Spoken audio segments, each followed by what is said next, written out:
Yeah, I'm Brian Connolly. I'm a Guga Yalanji man, and my family was more or less sent here back in the old times. We had that pretty bad stint of suicide in Yarrabah, and I remember the church group came together and started talking about how they're going to combat these problems in our community.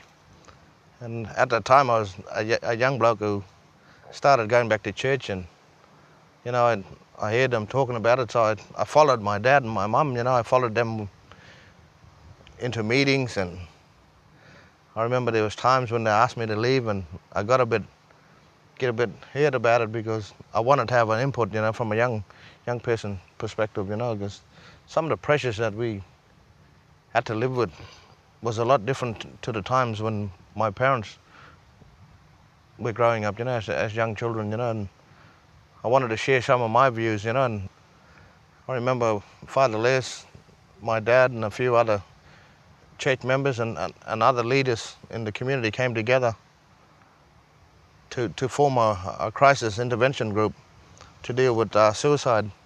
And then out of that, they started up the Life Promotion Group, which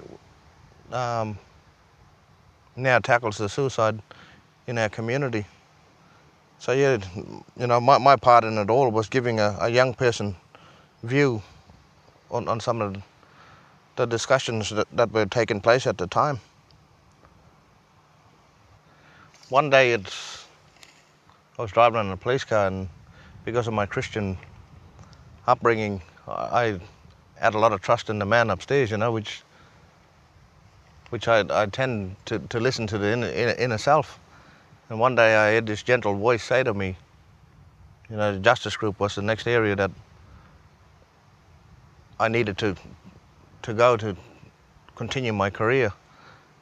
So I remember I got that bold, I actually walked up to the coordinator at the time and I said to him, keep my chair warm, not knowing that the position was going to be up for grabs very shortly. And I remember my first encounter of someone questioning me about my principles. And they said, you being coordinator of the justice group, what do you do to practice what you preach? And I remember them saying these words to me. And at that time, I think one of the kids that they brought to the justice group started to make a mess in the group, in the building, and he was spilling cordial all over the place. And I started laughing, and I said, thank you, Lord. This gives me the opportunity to prove and practice what I preach. Well, so without telling them, I excused myself and got up and got the mop bucket, and I started to clean up the floor. And I don't know, I just got so carried away with mopping, I started sweeping the floor, and before I knew it, they were actually helping me sweep and clean this building. And we were discussing on how we're going to bring this justice group together. And I said to them, I'm the coordinator, but I work for you.